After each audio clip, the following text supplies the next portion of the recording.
Hello everyone, this is Toni, host of Faint Praise, and I wanted to do a quick intro before this pilot episode of our new podcast because I wanted to explain really quick that unfortunately, because I'm such a newbie, I messed up the recording quality on this first episode. So if this is the first time you're giving us a try and you're think you'll be bothered by some bad sound quality, maybe give one of our later episodes a chance first because I did fix it in later episodes. So this one is still perfectly listenable. You can understand us. I do recommend at least coming back to this one. Or if you're a purist and you want to go in order, that's fine, just as long as you know that the quality of this episode is not representative of future ones. So thank you for giving us a chance. I hope you enjoy and that you come back every week with us.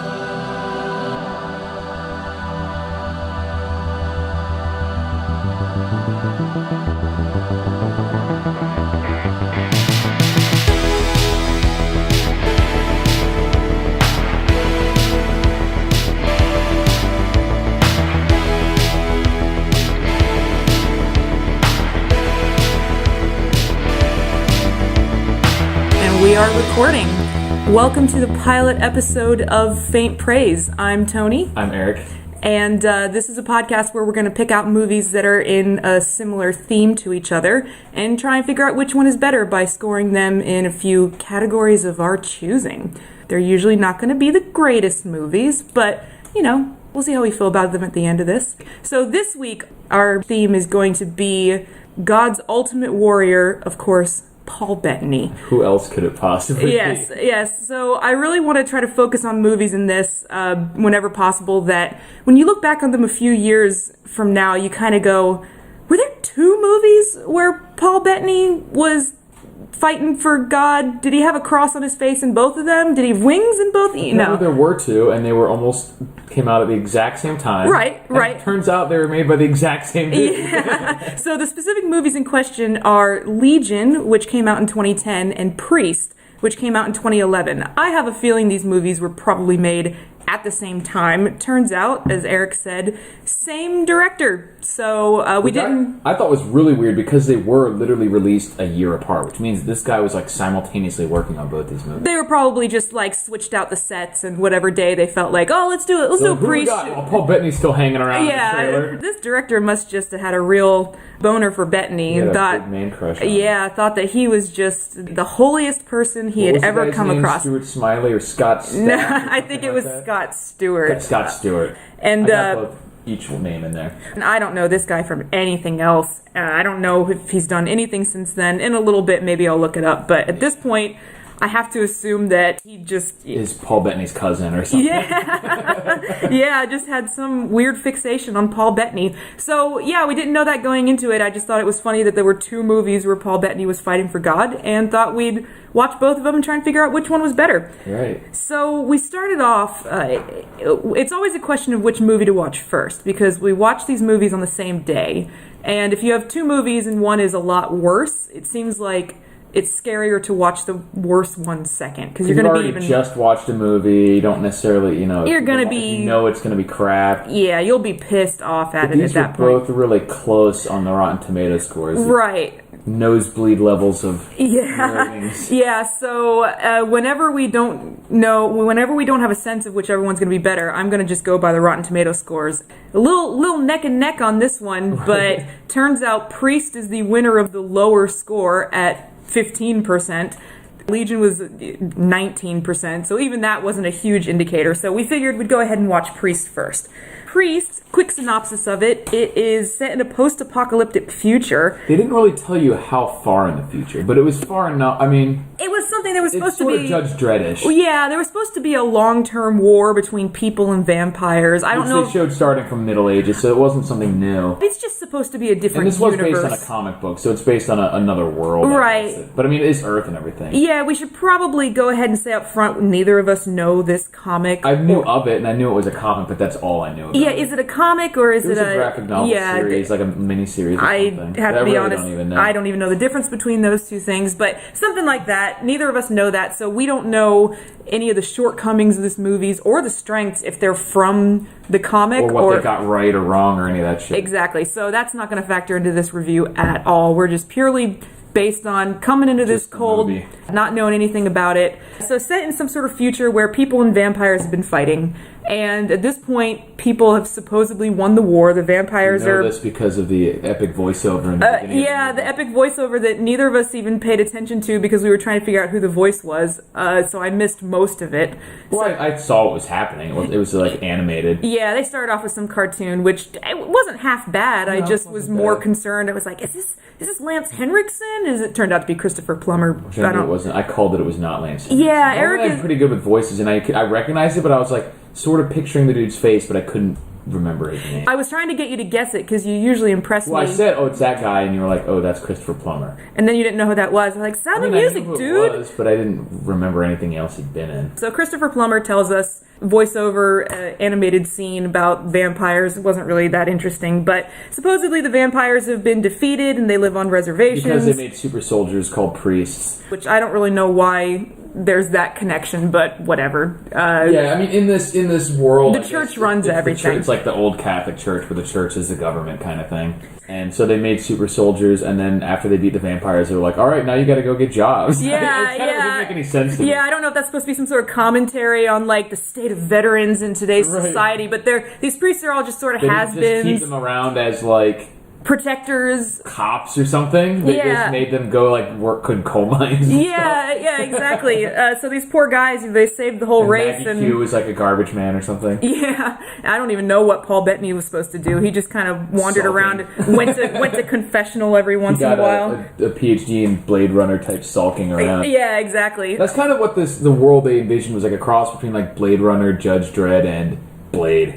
So anyway, it starts And off. they're the ones who made them get face tattoos and then made them go try to get regular jobs. I thought that was Yeah, yeah. All the Like, priests. all right, well, you kill the vampires. Now you have a face tattoo. Go find a job. Yeah, all the priests are identified by a huge cross on their That forehead that moves goes around. down the bridge of their nose It that we're going to moves talk around about throughout more. the whole movie. Yeah, we'll talk about those later on. Those crosses are real doozies. Why wait? Yeah. It gets darker and lighter and moves left and right. It's preposterous. And they make a point of saying, the little boy goes, Mommy, what's on his face? That's a tattoo. You go, it is certainly not. It gets all smudged sometimes. Right. Sometimes the bridge of the nose part Sometimes it's a disappears. little like faded. Other times it's super dark and distinct. And It's just- sometimes it's crooked across the nose. Yeah, sometimes on their brow it's like raised up a little bit, like they just look like they're asking a question Right. to you all the time, furrowing their brow. So it's a really poor job on the makeup effects on the crosses, which Which is. seems like it would be super fucking easy to It's do. like, yeah, 4 minutes, and then compare it to a picture of This yesterday's. stencil that fits on their face the same way every Yeah, time. and if it- Spray paints and cross. If it looks off, wipe it off and Right. do it again. But I don't know. I guess they just did not care. So what happens? Paul Bettany's got this brother, sister-in-law, and a niece that live out in the wastelands. And the niece gets kidnapped by vampires. The brother-in-law and sister get killed. Paul Bettany goes to the church and says, "Hey, the vampires are rising up again," and the church, for some reason, just does not Refuses to does believe not it. even want to listen Well, that to was him. another weird thing is that apparently the vampires hadn't been eradicated; they'd been put on reservations. Some Yeah, why wouldn't they- Inexplicable reason that they didn't just wipe them out. Right. I don't know why they wouldn't just kill them if they knew they were so dangerous. The church says there's 0% chance that the vampires are rising back up. You're not allowed to do anything about it. You're going to be excommunicated. And he says, you all can go fuck yourselves. And he goes. So he teams up with his niece's boyfriend, who is the sheriff. I don't even remember his name. Nobody in this movie His has name names. was wait, no, they did. It was something Hicks? like it is Hicks, I think. Yeah, Hicks. it's like an alien vibe. I don't know Which if they... seemed like lazy. They're like, we have a redneck sheriff guy. What are Yeah. we gonna name him? Hick. Yeah. Let's make it Hicks. Yeah, make it plural. Somebody wake up Hicks. So Paul Bettany gets together with Hicks, and they go and find the niece, and Maggie Q is sent to try and find him, and she joins up with him, and Expresses her undying virgin love for him. right, because they're priests, so they're all supposed to be celibate. They made some offhand comment about how like he became a priest when he was like 25, so it was extra hard for him. Yeah, 'Cause yeah. He knew the love of a woman's warm embrace. Sure, yeah, he knew what he was missing. Right, what he was giving And up. at some point they Which that have... I didn't understand. I didn't know if because in the opening credits they made it sound like, I mean, these people the priests are obviously have powers beyond that of a normal human, but you don't get the sense throughout the movie if they were like, because they made a reference to him being born the way he is, but then I also got the idea that they were super soldiers created by the church. So they don't really explain how or why they have their powers. One of the problems with this movie is... And why those people cropped up like then and not at all throughout history fighting the vampires if they were natural. When we get into the ratings section, I'll give a little more information about what some of the problems are with the setup of this movie, but it doesn't make much sense. Yeah. At some point, they do the big reveal that I saw coming a mile away, which was that this girl is not his niece, it's actually his daughter, which I could tell was going to happen because they talked about how he was with his brother's wife before his brother was, and went, well, that's his daughter then. And that was supposed to be a big deal. That went nowhere. Yeah. And then they find out that the new batch of vampires is being led by a former priest, played by Carl Urban, sort of sci-fi B-movie like king. A throwaway scene in the beginning, which you also don't know what was happening. They're just like on some kind of mission, and both the people get sucked away by the vampires. One of Maggie Q is somehow miraculously not gone. Carl Urban gets taken, and we go, okay, well, he's obviously going to come back as the bad guy because you're not going to. Carl Urban for 10 seconds. They didn't make us wait too long for that, though. They revealed the bad guy. They revealed the bad guy as Carl Urban fairly early to us. It took a long time for them to get to it to let Paul Bettany know. And then there was no motivation on his part for what he'd done. He just had gotten turned into a vampire at some point, and he's trying to unite the vampires in a war against the people. Because he's now a superhuman vampire hybrid. Long story short, there's a priest fight at the end, and Paul Bettany wins. There's an explosion, and then Carl Urban goes shooting off into the sky. Into the flames. Yeah, I think they want us to think he's dead. I think they want to be able to bring him back when Phase 2 comes out in 2037. Yeah, exactly. They were hoping for a sequel or a sci-fi show or something, but maybe they could do priest, but the I is really two Roman numerals. Oh, that would totally fool me into thinking. I got fooled by Exorcist 3 at one point because of that. Yeah, priest. Priest. Mm-hmm. So anyway, that's how it ends. He wins, and then he goes and convinces the church that the vampires are back, and there's going to be a fight. Because he drops a vampire head on their lap, basically. Which I thought was weird, because I was like, they didn't think the vampires were non-existent. So how would bringing them a head really prove anything? Yeah, what if you went... vampires still existed, they were just on the reservation. Yeah, you could have just gone to the reservation, picked out an unlucky vampire, brought it back. But this is supposed to somehow be meaningful and convince people that something was happening that seems really likely to happen. So yeah, that's the general synopsis of Priest. Now, let's get into what I intend to be sort of the meat of this podcast, which is each of us is going to score this movie in 3 different categories. The categories are going to be acting, visuals, and structure. And we're able to give it a score of anywhere from 0 to 5 for each section. And at least half points. Yeah, I love half points. I'm going to be doing half points all over the place, probably. That makes sense, because 5 isn't that many. For each movie, we'll total up the scores between the 2 hosts, and whichever one gets the most points wins. Eric, start off giving me your rating for acting. For me, acting, this movie was hard in all the categories. Acting, for me, there was nothing in this movie. There's a couple cheesy lines and stuff, but that's more structure. So for me, the acting wasn't like surprisingly bad or surprisingly good. I didn't really notice anything about it one way or the other. So I just gave it a 3. So I gave it a 2, which... You thought it was extra bad? See, most of the stuff that I thought was bad acting, when it comes down to it, I'm like, I've seen these people in other things. I know they're decent. Like, with Cam Gigenet, like, I would have said that was bad acting, but, like, I know he's a decent actor, and he would have lines where, like, walking through a hall and he'd be like, so, you've never had sex or something? And, like, there's no way to act that well. Yeah. I don't think it was acting. So for me, it was very just nothing. The acting wasn't a factor. It was the writing. They put the movie's exposition squarely on his shoulders. So that Cam Gigenet character, I don't know if it's Gigenet or Gigenet. Yeah, let's just call him Hicks. That's his name. Yeah. But his character serves to give all of the backstory besides that one exposition at the beginning. And he is not up to the task. I've never seen him in anything everything else. Is just like, he's not a good actor, but I've never been in anything that I thought like he seemed awkward or not, Again, like, that's the only one that you really notice either way. No one else is... So part of this acting score to me is also how well they cast the characters.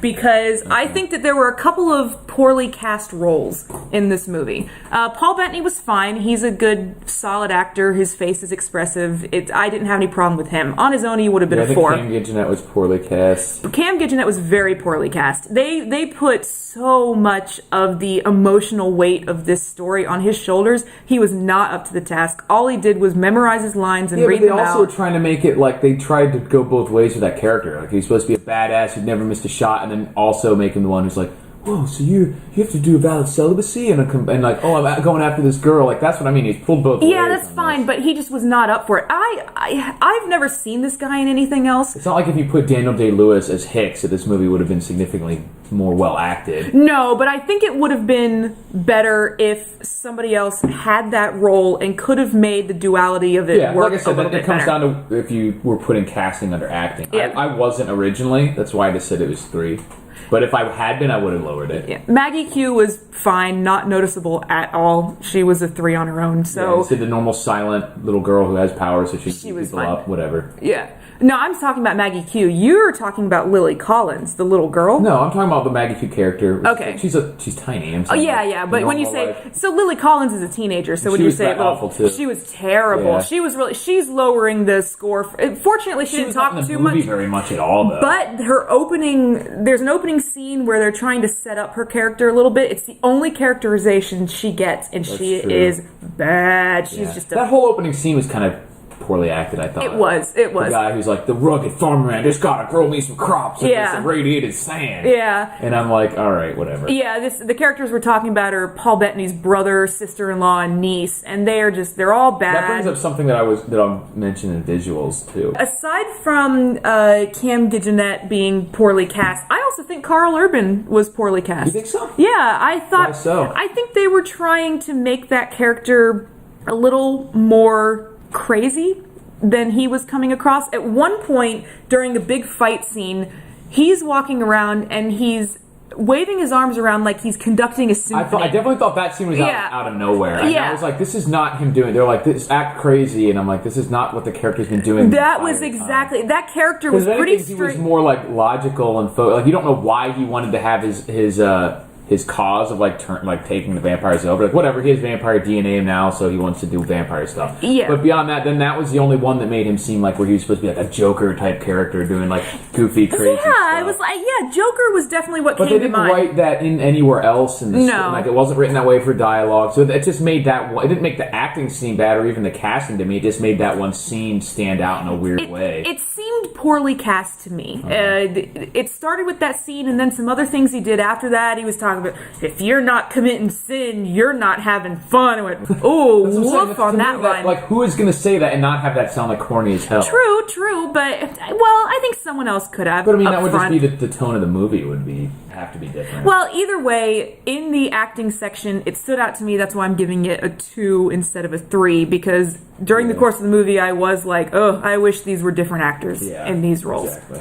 All right, next section is visuals. What's your score for visuals? For me, this was the one I was talking about. It was hard because this one particularly was weird because there were some that I really liked and others that were stupid. So I gave it a 3 again because I was like, there's a couple that I really liked, others that I thought were dumb. And if the whole movie had been in either of those categories, it would have significantly changed the score. Right. Like overall it was, I'd say average, but only because it actually averages out. There's some good ones and some really bad ones. Mostly, everything in this movie was either above average visuals or below average visuals. Mostly, I agree. I think that the visuals here, the effects are fairly good. So in visuals, we're talking about, I include, how good looking are the actors, how good does the CG look, how does the cinematography seem, how, kind of to some extent, how do the fight scenes look too, how's the character design, just when you're looking at the screen, how do you feel about what you're seeing? And every time there would be something, it'd be like, oh, this is really cool looking. He's on his super bike blasting across the wasteland desert, and then he'd pull up to this really cheesy set where it's like a cart and some guys selling his snake oil stuff, and it looks like you set up for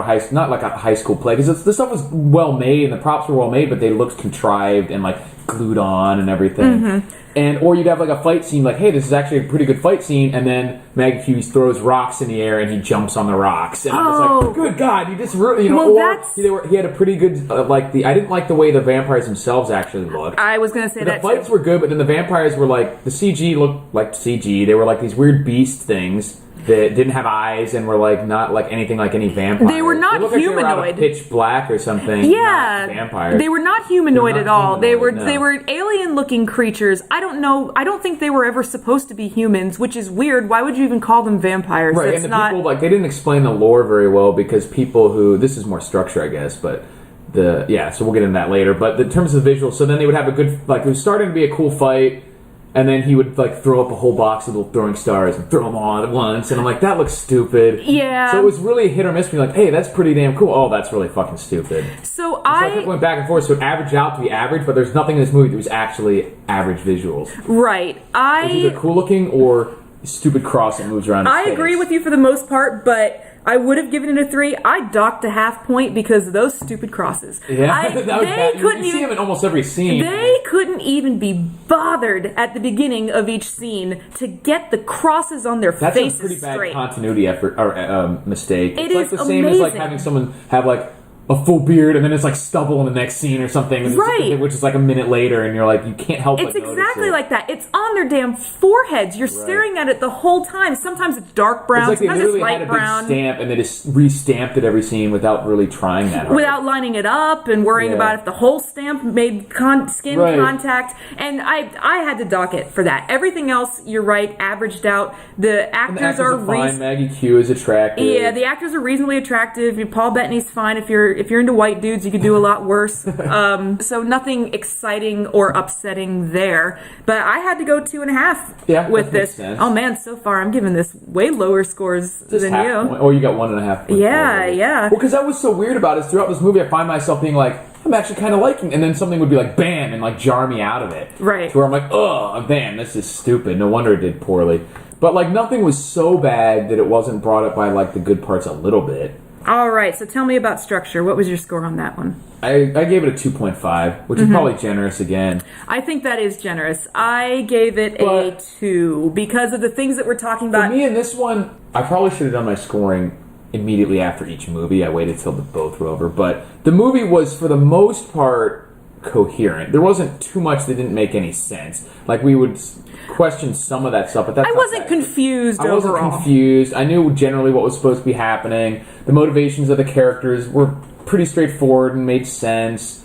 You know, they didn't explain a few things with the lore and everything, but since you just show up in this world and they're watching, it didn't really affect the story too much. You're just like, why wouldn't they have killed all the vampires? Oh well. You know, but that's not part of the story. But then they'll introduce familiars, which are people who are vampire slaves, but they have some vampire properties so they've themselves. been like infected, but they don't actually become vampires. But again, like that's like, okay, in this world I guess they don't become vampires, but that doesn't really affect the movie that much. Yeah, I think it's not like central plot points that are like missing or not making sense. My main problem, the main reason I gave this a 2 instead of just an average 3, is because this movie was not good at world building. It did not set up rules. Yeah, you're probably right. I mean, that's why I gave it a 2.5. But it's below average. I think it felt like they expected everyone to have read this obscure comic book or something. Yeah. And like no one, like even people who have just heard of it or fairly well know, like know most comics, like this isn't a super popular comic. In terms of the overall like world building, you don't know, like we didn't go in this movie knowing the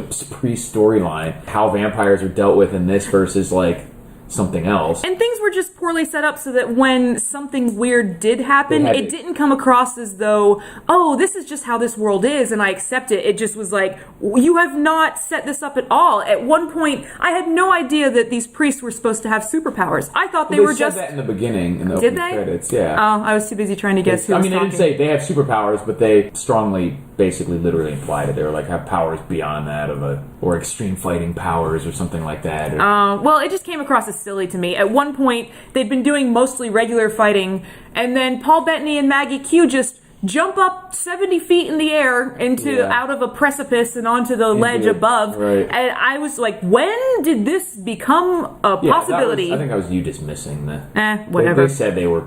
That was why they were supposed to be special and beating the vampires. They had powers.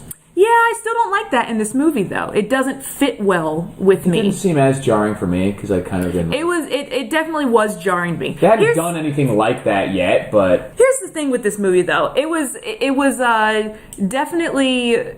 It had a lot of cliches. Things Yeah. like me being able to tell that the niece was actually his daughter. I'm not good at picking up on stuff like that, so when it telegraphs it enough for me to get it, it's kind of... For me, I usually judge those things within the context of what it is, though. Like, this is a cheesy... But I'm actually saying, what I was going to say is that actually was kind of fun for me. I'm giving this movie pretty low scores, but what it's not showing is I actually had a pretty good time And I think that's watching what affected my scores, is because I was like, well, like, it's hard to say it's that bad when it's like I actually did enjoy the movie. Yeah. But like I said, I would be snapped out of it by the bad parts, and then get back and like, hey, I'm kind of liking this, and like, oh, what the fuck? Mm-hmm. So it made it like this kind of, overall, you're just like, meh. But I actually didn't really, like, I was not like sitting through this movie. I was actually watching it, and for the most part, enjoying it. I was mostly enjoying it, and I felt like, I did want to see what happens and all this stuff. They did do a decent job of setting up so that you felt like a little bit of like gravitas to the plot. Because some of these movies, they just throw right into where you're like, you don't feel like anything's... It doesn't matter. It doesn't feel like anything's at stake. You don't care about the characters. Like, they did a decent job with that sort of stuff. The dialogue was not set up well. They didn't set up... If they wanted something to happen, they would sort of just have a character blurt out what's happening. And it was always poor Cam Gidgenet, So, like, when they whoever wanted he to is. explain that the priest had to be celibate, basically, they just had them walking through a tunnel hunting vampires, and all of a sudden he turns to Maggie. So you don't fuck, So huh? well, not that bad. He's like, you've never had relations with a man or something like that. And it's like, wait, what? We started laughing because we're like, whoa, bro. Yeah, but that was actually fairly charming about this movie, is the ham-fisted portions of it. But it's the kind of movie... It didn't hurt it as bad as it should have. I felt like... That's what I thought. I felt like it could have been fun with a group watching. You could have riffed on it a little bit. We were riffing on it a little bit. Right. Where she talks about prophetic dreams that she has or something, and then she looks at Paul Bettany and goes, I have other dreams too. But it's not supposed to be what it means. Like, oh, really? Yeah, it's like, tell me about these dreams. And Go on. It's just very silly dialogue, but in a charming way. So yeah, I gave it kind of low scores, but I did... Well, in a technical sense, it's not a good movie. I mean, they mess up almost every aspect of the movie in terms of technically making a good movie.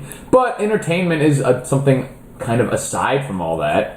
There's some trash movies out there that we really like watching for whatever reason. Yeah. And this one was more enjoyable than it should have been based on the kind of technical aspects of how the movie was made. So overall, what was your total score? So I guess I gave it a 8.5. 8.5? My God. 6 and a 2.5. 3 and 2.5. Three. But like I said, though, that's because there's a double-peaked kind of thing here, where there's a lot of trash visuals, a lot of good visuals. Acting was just... I wasn't as turned off by the bad acting, but I don't think you're wrong. It was pretty goofy. Yeah, so I gave it... when I was making that score, I didn't factor in casting. Yeah, so I gave it a 6.5. 2 for acting, 2.5 for visuals, 2 for structure. So I was lower than you in every count. Yeah, Although so I did... gave it just right about average. Yeah, I did enjoy it, though, I promise. It Right. just is not... Certainly And that's not what I mean. a good I think movie. that's why it... So let's move on to Legion Paul now. Bettany, Warrior of God #2. Yes, a different type of warrior god. Before he was sort of the church's warrior. Now, in Legion, he was directly working for God. Well, he used to directly work for God. So the way that Legion goes is it is set in the present day in a diner in the middle of this desert nowhere city. I didn't know where it was supposed to be. I thought it was supposed to be California or something. Falls. I don't know if it's a real place or not. Wikipedia told me New Mexico. It was definitely in the desert. Yeah, the desert somewhere. They shows us that this angel Michael disagrees with God's plan, which I'm not entirely clear on what God's plan was. I guess to have angels come possess people and kill humanity. Yeah. Archangel Michael does not agree with it, so he comes down to Earth, cuts off his wings, and then sets out Very to find... neat, I might add. Didn't have a single stubble on there. Yeah, he's very flexible. And then he stitches himself up. It must be Over his angel shoulder, powers. yeah. He sets off to find this woman who is pregnant with humanity's only hope. Because I guess all of the angels are going to try and find this woman and kill her because her baby is basically going to be the John Connor to God's Terminator. So he goes, and this woman is Adrienne Palicki, who is a waitress working in New Mexico. Wherever this diner is. Yeah, so this whole movie is set in this diner with this cast of characters. You've got the owner of it is Dennis Quaid. He's got this... They had a random number of, decently well-known actors. Yeah, so, yeah. Tyrese. Mm-hmm. They had Dennis Quaid. They had Paul Bettany. They had Adrienne Palicki. They had the black guy that was a chef. I don't know his name, but he's in a lot of stuff. Charles S. Dutton. Okay. and good character actor. Right, and they have there's some noticeable people. So it's a mixture of people who work at the diner and then sort of reluctant patrons of the diner. Who are stuck there. Yeah, who got lost there, or their car broke down. Teenage kid is their car is broken down. Stuff like that. So the entire movie is set in this diner. Shit starts going down. Angels possess people. The possessed people start attacking the diner, and then Michael shows up and with a bunch of guns. Yeah, with a bunch of guns. Gave up his angel powers and instead took up the guns. Not really, guns. though. Apparently. Yeah. Not really gave up his powers. Just kind of, Just half-assed. Yeah, just kind of messed it. Yeah, it didn't make any sense why. There was a lot that didn't make sense. Yeah, this movie didn't make a lot of sense. Turns out his mission was to kill Adrienne Palicki and her baby. Kill the baby. I don't think he had to kill her. And instead he decides to protect her, so then God's got to send... He loves humans more than Jesus does. Yes. And then, so God has to send in Gabriel. Gabriel tries to kill them. Instead he kills Michael, but then God realizes he was wrong and sends Michael back down. Angel powers back. Yeah, so the movie is all about showing people killing angels in some way, and then the people dying in various ways themselves, and in the end, God changes his mind, but it doesn't fix the world. They just kind of like drive off into an apocalyptic desert. There's a lot. They don't explain much in this movie, which is one of the weaker points, which we'll get into. Yes. But that's the general plot: is that God loses, but sort of changes his mind. But doesn't really change his mind because they still are on the run or something at the end. You don't really know. He changes his mind, but he's real wishy-washy about it. Like, he's not going to help the people at all. He's still going to have demon or other angels chasing them. He just calls Gabriel back, or just makes Michael come back to life. Right, he's like, okay, you can let this baby live, and then I guess this baby can be humanity's savior. But okay, so we can get into why and nothing makes sense later. But right, so tell me how you felt about the acting in this movie. The acting, I thought, was most of the people were fine with goofy dialogue. Paul Bettany was fine. Dennis Quaid was fine, other than goofy dialogue. I thought the Fast and the Furious kid was terrible. Some of the other ones weren't impressive, but there was no. I gave it a 2.5 for acting. I actually gave it a 3. Did you? Because I thought that all the character actors did well. Charles S. Dutton was good. These are fairly good actors like Quaid and Dutton. Right, Quaid made it work. Adrienne Palicki was fine. She didn't bother me. So everyone was... I think the diner characters felt a little cliche, like the couple with the kid. They were not great. And the Fast and the Furious kid with the ridiculously fake sounding accent. It's but I guess not it's his fake. real It's accent, not fake. It's in every movie. I looked it up, and this boy is from Alabama. That is just the way that he talks. I loved it because before he started talking, and we saw I wonder if he's going to have that same stupid fake accent. Yeah. And then he started talking, and Eric went, "What if that's just his real voice?" And his name's Jeep in the movie. Oh, Jesus. Yeah, Jeep. And it's even weirder. His accent stands out even more because he's supposed to be Dennis Quaid's son. No one else there has an accent. No one else has this and if mush they're in New mouth. Mexico, they're not in North Carolina or West Virginia or Alabama or wherever. Yeah, so it sounds like he's a little bit of a simpleton too. So he kind of comes across as a Forrest Gump. You don't really know for a fact that it's his son until he makes that very clear. At one point, he said something, "Son, I hope you get out of here one day." I went, "What?" Or they talk about his mom or whatever, and yeah, I was like, they're supposed to be related. I did not. I would never have gotten that without the explicitly stated. So he was poorly cast. Everyone else I was fine with. Paul Bettany is always... He did fine, yeah. Yeah, Paul Bettany is always solid. I will say, he's not a big part of this movie, but Gabriel, I would have liked someone else to be Gabriel. Yeah, me too. I think that should have been a little bit of a stronger character. Honestly... That guy's more of a henchman actor. Yeah, honestly, I'd have been fine with Carl Urban as Gabriel. I think he would have been all right. I think they purposely chose someone who is bigger. Yeah. Someone really big. True. To be physically imposing. Yeah, Paul Bettany's already pretty tall. I could have used someone who was a little more serious, maybe a little more intense. Right. The Gabriel guy was just a little bit nothing. But overall, I would say everything averaged out. So for me, this was slightly below average. Yeah. So okay. So 3 versus 2.5.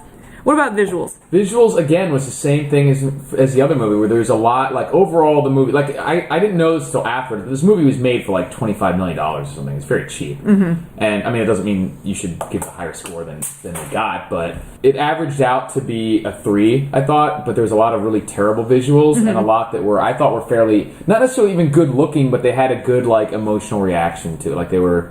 You actually felt something when they had, like, I thought it was cool, kind of. Like, the old lady turning into a demon I thought was pretty cool. I liked the weird spider ice cream truck man. I thought it was... I liked the old lady until she started climbing on the walls, on the ceiling. The ceiling part was kind of stupid, but like, overall it was creepy until then. I was expecting to think the old lady was super lame, but they actually did a pretty good job. And the reason I thought it was cool was because until that, the climbing on the walls, you're at this point where you're like, you don't know whether you should think this lady's just crazy or is she like evil or something. Because you're like, she's saying all this foul shit and like she took a frying pan to the head, but like, is she a human or like what? Like you don't know. When she crawls on the walls, you're like, all right, obviously something, and it sort of snaps you out of it. But it was still, they made it pretty creepy. Yeah. So I agree with you on that one. I gave it a 2.5 because I thought there were enough instances. The CGI is very poor in this movie. Most anything that CGI is bad. I will say the exception is the angel wings look pretty good. They looked fine. I thought that the fight between Gabriel and Michael actually looked pretty good. Yeah, fine. So but it does make you think, like, why the hell did he chop his wings off? I struggled with this one, whether I was going to give it a 3 or a 2.5. I gave it 3 for visuals. Yeah, I just had to take a half point off. I like visuals of, like, them, they're all holed up in this place, and then they see, like, a line of cars coming, and you're like, oh shit, this is going to... It's like stuff like that. It's not really intense in terms of technical visuals, but it's cool at setting up what they wanted to. Yeah, and they had a couple... the emotions that they wanted to. Yeah, they had a couple creepy ones. I don't remember. Did you say you liked the Ice Cream Man or not? I kind of did. I didn't. I liked him until they switched to CG. Yeah. Like, I like when he got all long and spider-like. You did? Because it was kind of creepy, but then once he started, like, moving too much, then it looked shitty. I think it bothered me because no other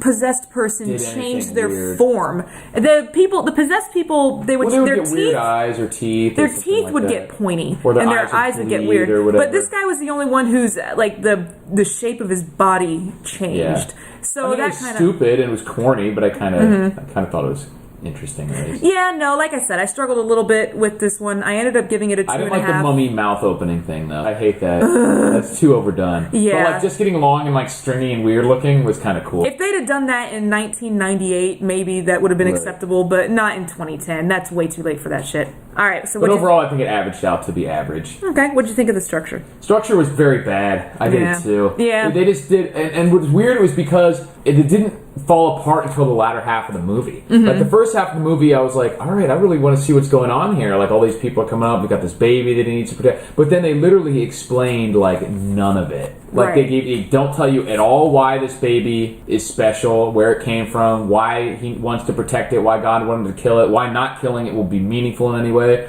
what happens when... Like, he even comes in and is like, we just need the baby to be born. And then it's like, okay, the baby's born. It's like, it's not over yet. You got to keep it alive for 20 years. Like, wait, what? Yeah. I thought this was supposed to be the thing that happened that fixed it. And then why he gave up his power, like his wings. He still had some of his angel powers. I will say the thing I liked about that, though, is when Gabriel saw that he cut his wings off, he even was like, why'd you give up your wings? Why'd you cut off your wings? You would have been a much more effective fighter with your wings. It's almost like he was doing it as like a, I'm not part of God's army anymore kind of thing. But if you really wanted to do an effective job at protecting these people, you would have used all the tools. It didn't make any sense. They didn't explain that he had to do that to break free of some sort of... I mean, they did show, like, in the very beginning, they showed, like, the neck shackle thing kind of fall off. Yeah. So maybe it's implied that, like, to not follow the rules, you have to give up your angel powers or something. But then they had Gabriel say that, like, why would you give up your... So this doesn't make any sense. Yeah. And they didn't explain pretty much anything. So the pacing with this one was off also. There's a reason I gave it a 2, is because they would just halt all of the action to have two characters have some weird philosophical conversation about shooting the gun and what's important to you as a person. Weird stuff that just was out of nowhere. You're fighting off angel demons or whatever. Yeah, I guess it was an attempt at characterization, and I will say, to compare this to Priest, this one had more real characters, more development, but it wasn't very good. I mean, it was very awkward. We want this, so they're just going to stop and have them have a conversation. Yeah, they'd have a couple minutes where they shot these possessed angel people, and then they'd stop and they'd sit around and they'd be all out of breath and start talking about, I don't know, not liking their teenage daughter or something. Right. So the pacing was off. You'd start to get into it, and then you'd pull you back and kind of, okay, I don't know why any of this is happening. Right. And apparently the angels could be killed like normal humans. but then Yeah. also not. Yeah. Because they did a bunch of shit to Gabriel and he didn't die, but all the other ones that were possessed humans, I guess if they were in human form, they were easier to kill. But why would they do that then? Didn't make any sense. Yeah. And they couldn't go near the baby, even though God apparently had wanted the baby to be killed. And they didn't explain any. They told you not was this some kind of immaculate birth? Was it just a human who was destined to fight?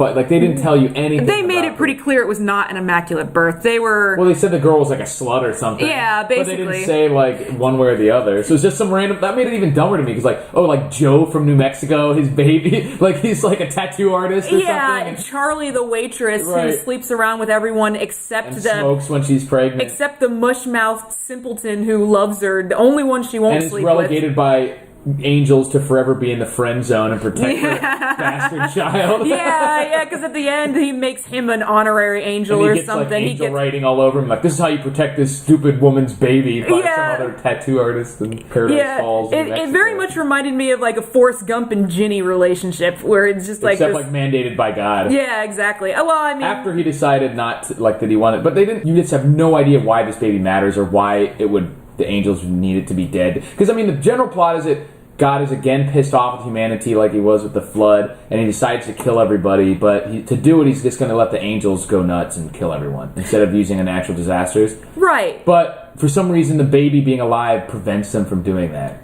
But they have no explanation as to why that would be absolutely the case. Or, why they just don't be alright, well, we're just going to go finish killing everyone else on the planet, and the baby will just die anyways. Yeah, this is definitely... It ended much like Priest with the expectation that there will be a sequel or some sort of series.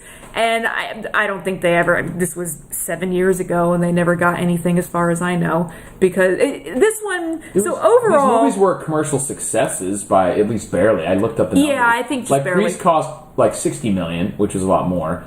And it made 75 or something. And this one cost 26 and made 50 or something. So they made money, but I don't think enough to where someone's going to bother with a sequel. Yeah, and I guess Scott Stewart got his Paul Bettany out of his system. Check the block with 2 Paul Bettany movies at once, and then maybe they broke up. They had a fight. Their first fight. Yeah. No more Legion, or no more Paul Bettany Soldier of God. Yeah. So what was your total score? So this one I totaled 7.5. Oh, me too. What was it in each of the categories? I got 2.5 for acting, 3 for visuals, and 2 for structure.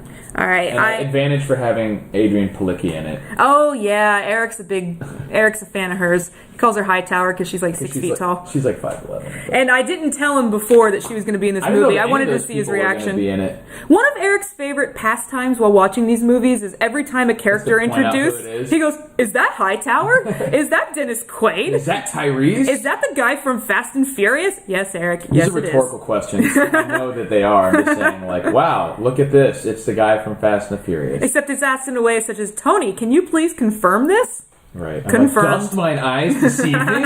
Is Tyrese Gibson present in this film? Confirmed as Hightower. Right. So we gave it exactly the same overall score. Right. All right, interesting. So you gave Priest a higher score. Just because the structure in Legion was so bad. It didn't make any fucking sense. And then it was actually, honestly, if I had to say, I might have actually enjoyed it more than Priest. Yeah. But, only because of, the setup, and then it really falls apart. They just came up with this idea, and then, okay, we're done coming up with anything now. Mm-hmm. We're just going to have a movie for 30 minutes. Have Paul Bettany shoot somebody else. Yeah, they're just going to shoot everything. Angel fight. Super baby from New Mexico. Yeah, and this baby survives everything. There's one point they drop it and the car rolls. They're baby's fine. The other guy's dead, though. Yeah. The baby. And they're no, he's fine. This guy died. The healthy teenager died, and the angel, who is indestructible, got kicked out, and he's going to take 5 minutes to find us. But, baby is completely fine. Right. And then they drop they throw the baby in the diner at one point, and the Jeep has to catch it like it's a Dennis football. Quaid catches it. Oh, yeah? Yeah. Are you sure? Pretty sure. It doesn't matter. Somebody catches this baby in a hilarious football-like fashion. Yeah, it was a diving into the end zone. This is a 5-minute-old baby. And Palicki's running around like nothing happened either. Right. So I guess could happen. That's more believable to me than a baby that got in a car crash. Prometheus, and she had got like a laser C-section, then was punched in the stomach and jumping over gorges 5 minutes later. Yeah. At least this was a natural birth that actually took like 30 seconds too. Quickest Baby birth ever. Right, The Guinness Book of World Records for fastest Ben labor. uses his angel powers to get this super baby out. But that was one of the funniest parts, because he literally had said, like, we just need to hold him off till the baby gets here. And then, like, okay, we're good now, right? And he's like, no. He has to grow up and then leave, and they're like, grow up! We're fucking surrounded. Decades of possessed angel people coming after us. We have 40 bullets left. Yeah, there's no follow through on any of this. But luckily, the angels can't touch the baby. No, real angels, I did not understand this either. The difference between real angels and people possessed by angels. Right, so the guys that they were fighting the whole time were people possessed by angels, but they could be killed just like normal people. They just were like strong and weird. But like, why the hell would you possess a person if you're weaker and you can't go near the baby? Why not just come down in your angel form? I mean, I guess they were trying to say that only archangels could go near the baby, because Gabriel and Michael are supposed, but they didn't really get into that at all. I mean, like, no one who's not like read the Bible is going to know that. Right. Incidentally, trivia, those are the only two angels that were ever named in the Bible. Michael and Gabriel. Okay. Unless you get into Catholic books, but...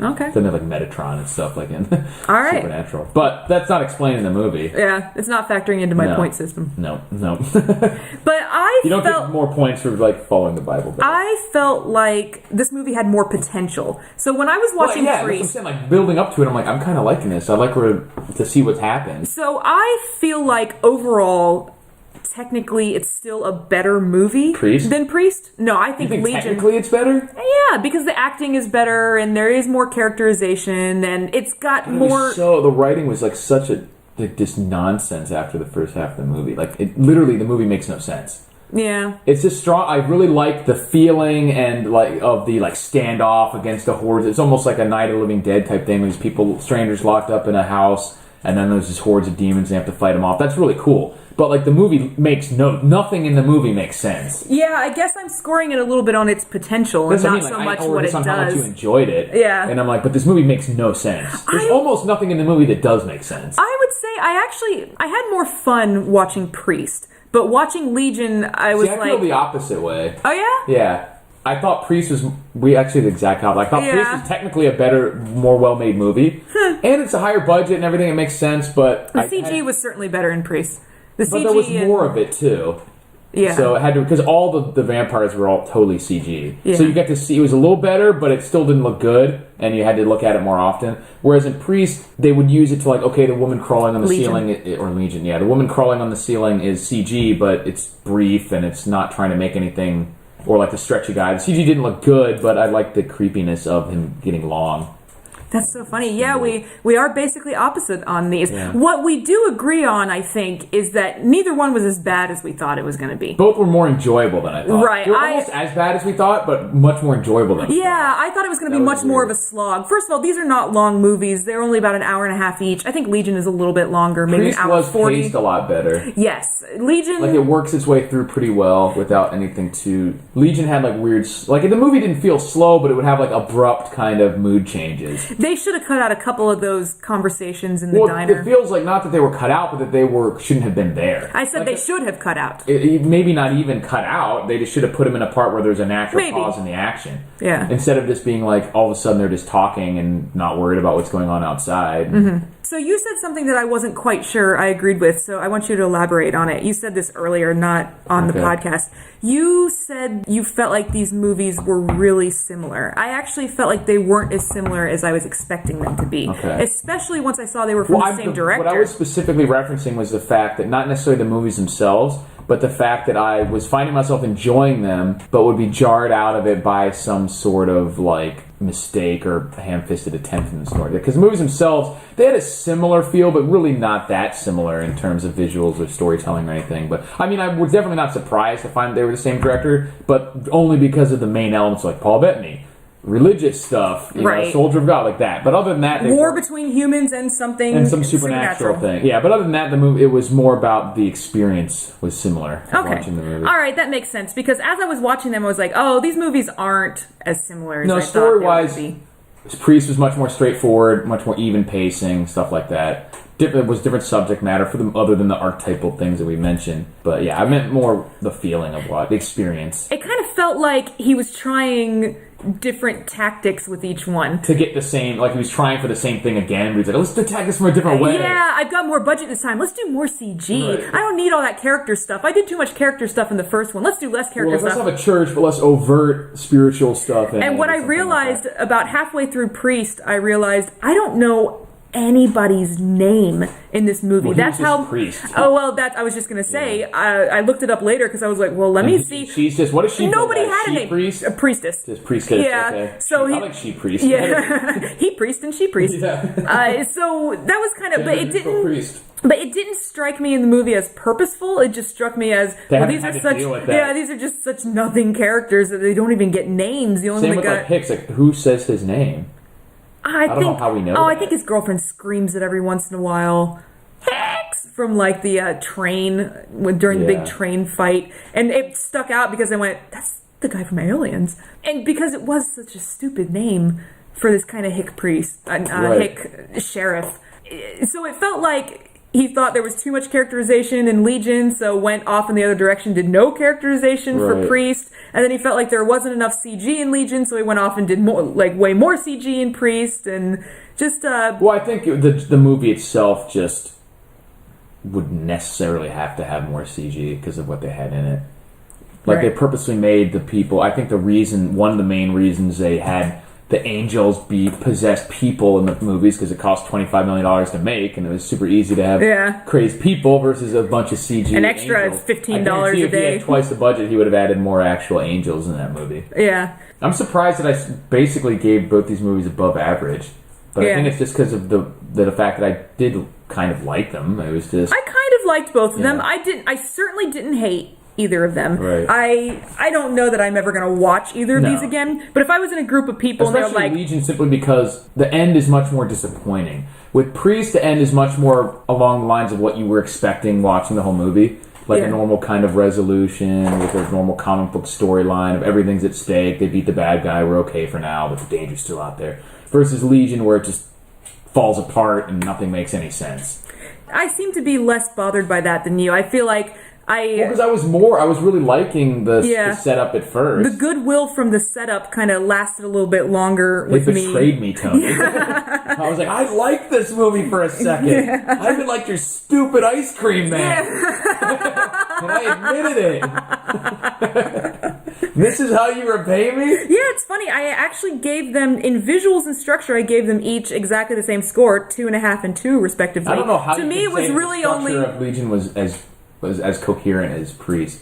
It made nothing made sense. The poor job of world building in Priest really bothered me. Yeah. So obviously we're each going to have things that bother us at different levels. And for me, when you set up a sci-fi premise or something like that, and you do not tell me what the rules of your world are, and then you start breaking the rules that you never told me existed, I don't like it. Well, that's the thing. If they don't tell you the rules exist, they're not really. It feels like chaos. It feels like chaos to me. Like I don't know. There was nothing in it to me that really stood out as like, wait, that can happen in this world. To you, the jumping up higher than you thought. It did bother me. But you really missed the beginning when they said they had superpowers. You were napping. Yeah, but does physics not exist in this world? Apparently not, because you can jump on rocks that someone else is throwing. That one really bugged me. Yeah. That was out of nowhere. Yeah. It bothered me that they called them vampires, but then they had no characteristics of vampires that we're talking about. They could have just called them anything else. They could have just made up names. They could have just been monsters. Yeah. Vampires and familiars. They weren't like, we didn't even deal with this aspect of it, but they didn't have to do anything particular to kill them. They were just could be killed like any other animal or human. They were just tough and strong and fast. Yeah. They didn't need silver. The only thing that was similar to vampires was they would like eat humans, but they didn't even really suck their blood. They kind of like just ripped them apart. And sunlight would hurt them. That was really it. Was the sunlight. But then sometimes that worked, they were like and monsters. sometimes it didn't. They would grow in eggs, and they had like a queen. They weren't converting people into vampires. Yeah. They were just like breeding. All right, so I have totaled the points that each of us gave each movie, and they exactly tied. Eric gave Priest 8.5. I gave it 6.5. So that's a total of 15. And then we both gave Legion 7.5, so that's also 15. So we're saying these movies are pretty much equal. You gave Legion advantage. Totally average. Yeah, totally average. Totally equal, but you gave advantage for having Adrian Palicki Except in she was Legion. pregnant the whole time, so she shouldn't even count. I take away my Yeah, I take it advantage. back. Give it to Maggie Q instead. Yeah, so this is a draw. We're starting. It also means that we basically average these movies between us as being totally average experience. Yes, and I think that is. I think that's fair because the enjoyment is more than it deserves, but technically they're pretty poor. Yeah, and even though we don't seem to agree on any one point, we agree on the overall experience exactly. of watching the movie. So these are two completely average movies. If you want to watch them, watch them. Yeah. I don't know what else to say about it. Paul Bettany lives to act another day, I guess. And Scott Stewart. He's done an okay job for God. Yeah. Which is funny because I remember that, like, he is not a headlining actor in anything else. Not this typically. dude is the only one who, and it's not that he can't be. He's just not. He's never the main character. He's like in the Avengers movie, the voice of Jarvis, or or in other small roles. But like these movies are the only reason I know who this guy is. Probably is because like he's in that movie Priest or whatever. No, he shows up in enough stuff. But I wouldn't know his name. You know what I mean? You wouldn't have known Paul Bettany without Priest and Legion. I mean, because these movies were from 8 years ago. Yeah. So they're like they have his name on the headline. What would I have known him before these movies? Probably not. Beautiful Mind. He was the figment I've of never his. seen A Beautiful Mind. Oh, okay. And even then, like, say I watch Beautiful Mind, and there's this one. Would I have known his name from that? I don't know. Yeah, I don't know. Maybe. I feel like I knew who Paul Bettany was. I do know who he was, yeah. but I mean, like, I don't know why. Okay, fair enough. Why would I know who he is? Fair enough. I think he just kind of shows up in a lot of stuff. You're the one who read all the British tabloids. That's why you know who people are. Yeah. Maybe this was during my phase in my life where I read a lot of British tabloids. This is the only thing that he. I know he's married to Jennifer Connelly, so. I didn't know that. Yeah, so maybe that is why I know who he is. All your gossip things. Yep. That's funny. That's kind of random, Jennifer Connelly. Well, mystery solved. And they've definitely been in movies together, too. Really? Yeah. She was in A Beautiful Mind. Okay, right. so it was A Beautiful Mind that they were both in. I don't know if they met on that. That was a long time. Damn, 2001, Beautiful Mind. They probably met there and got married after that. I feel like there is something else that the two of them are in, but I'm not going to take the time. It almost seems like they haven't been together that long, but maybe they have. I think they have. I mean, both of these movies we're talking about are 6 and 7 years old. Time flies. When you're rich and married to another movie star. Yep. Rough life.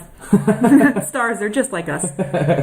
All right, so we're ending our very first pilot episode on a draw.